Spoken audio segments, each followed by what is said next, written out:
Hi, I'm Petra, a first-generation settler and student in Treaty 6 territory. Did you know that to many Indigenous students, academia might not feel welcoming? It upholds power structures that have been in place since this land was first colonized. School was once used as a weapon to destroy Indigenous people's ways of knowing and being, yet Indigenous students today find themselves trying to reclaim their identities within the same institution. An institution that values some forms of knowledge over others. An institution that looks at what counts as being valuable information through a lens of Eurocentrism. If you're an academic librarian, it is part of your job to learn about the colonial roots of academia so that you can help Indigenous students thrive in this institution and take steps in uprooting its colonial origins.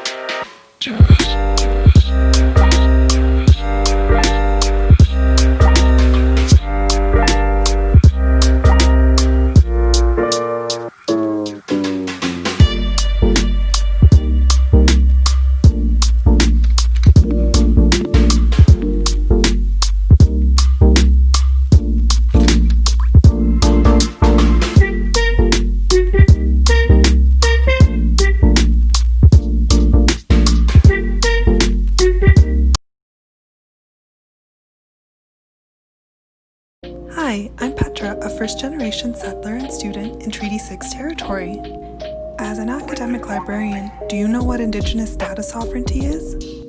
Indigenous data sovereignty is the right of Indigenous peoples to govern the collection, ownership, and application of data about Indigenous communities, peoples, lands, and resources.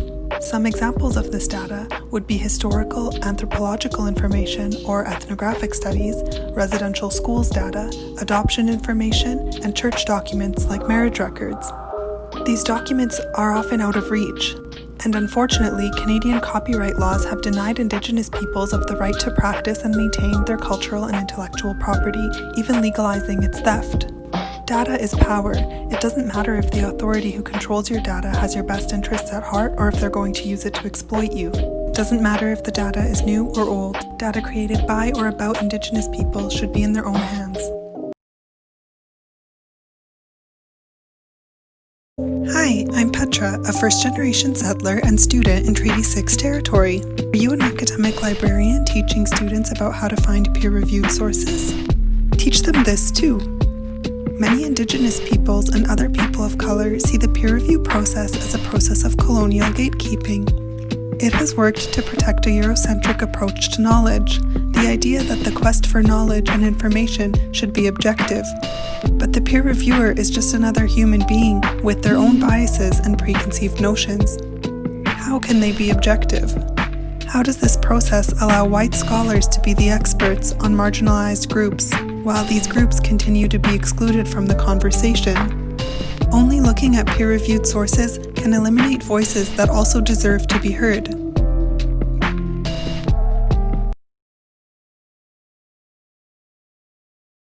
Hi, I'm Petra, a first-generation settler and student in Treaty 6 territory.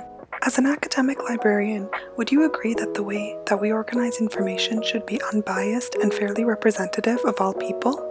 Unfortunately, the standards and classification systems we use to classify information are inherently biased. They tend to use the straight white man as the standard or default state of being. How does the Library of Congress treat Indigenous peoples? First of all, the system still refers to Indigenous peoples as Indians of North America. Also, most books on Indigenous peoples are classified under E, History of America, as if the knowledges of and about Indigenous peoples began at the first contact and colonization of this land, which is a misrepresentation.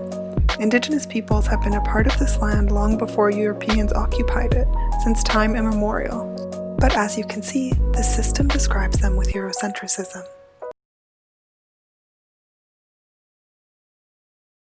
Hi, I'm Petra, a first-generation settler and student in Treaty 6 territory. If you're an academic librarian, you might have questioned the way we value certain types of literacies, over others. Here are some more ideas to consider. Indigenous peoples have always had their own epistemologies. Indigenous ways of knowing have to do with relationality, the concept that everything in creation is related, from the cosmos to ecosystems to human beings. Science and spirituality, the mind and the body, thinking and doing, everything is connected. Traditional knowledge is orally transmitted and is considered to be a primary source. It passes down knowledge about the environment, songs, lessons, genealogy records, rights to territory, and much more. The tradition in traditional knowledge means that there are certain pieces of knowledge that are never written down or can only be retold at certain times by certain people, collective in nature. Hi, I'm Petra, a first-generation settler and student in Treaty 6 territory. It's important for academic librarians to understand traditional knowledges because of their duty towards Indigenous students. In a university or college library, it may take courage for an Indigenous student to approach a librarian because they are facing a paradigm shift from a culture of oral tradition to an academic culture founded on the written word.